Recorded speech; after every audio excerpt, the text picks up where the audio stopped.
There are roads that do not appear on maps, not because they are hidden, but because people who travel them rarely return to describe them.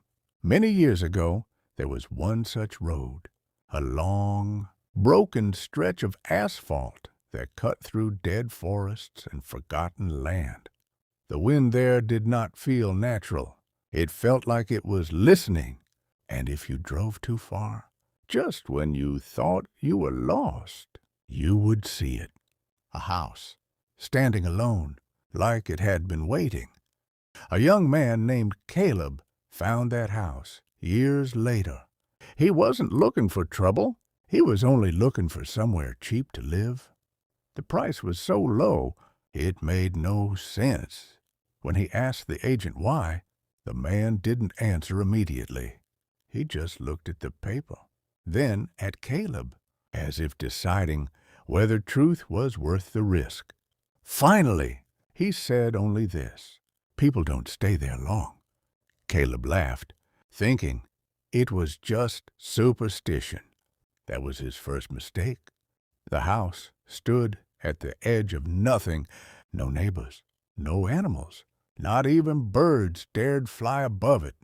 Caleb noticed something strange the moment he stepped out of the car. The air was colder near the house, not like winter, but like something had removed warmth itself. On the wooden gate, someone had nailed a warning sign. It was old, rotten, but still readable. It said, "If you hear your name after midnight, do not answer." Caleb smiled and removed the sign.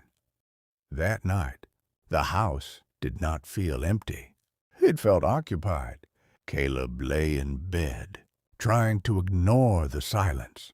Then, at exactly midnight, the house changed. Not physically at first, but in sound. Everything stopped. No wind, no insects, no settling wood. Just silence.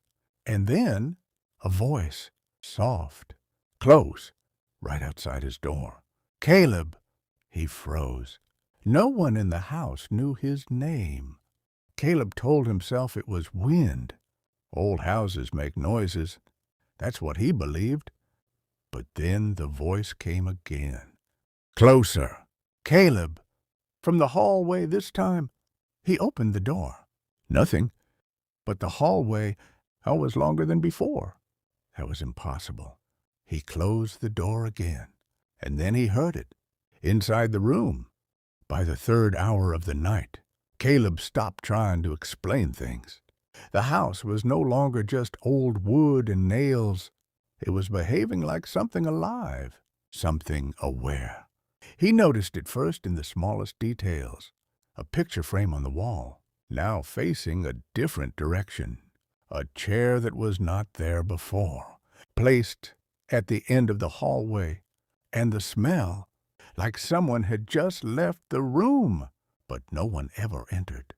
Then he heard it again, not calling anymore, but waiting. "Caleb!" right behind him. Caleb remembered the sign outside.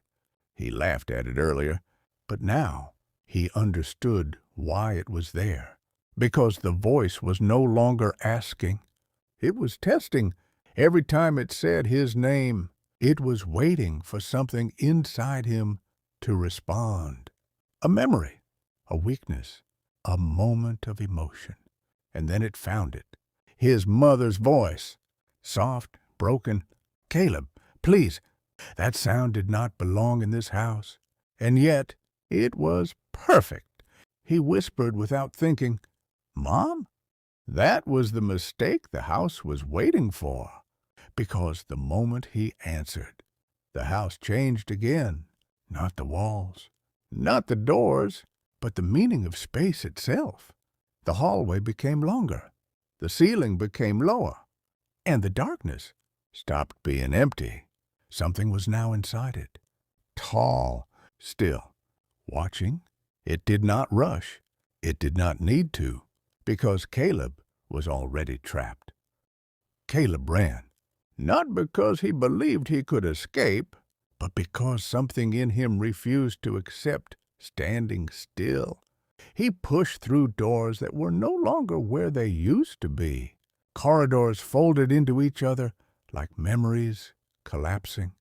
Every turn led back to the same place. The house was no longer a building.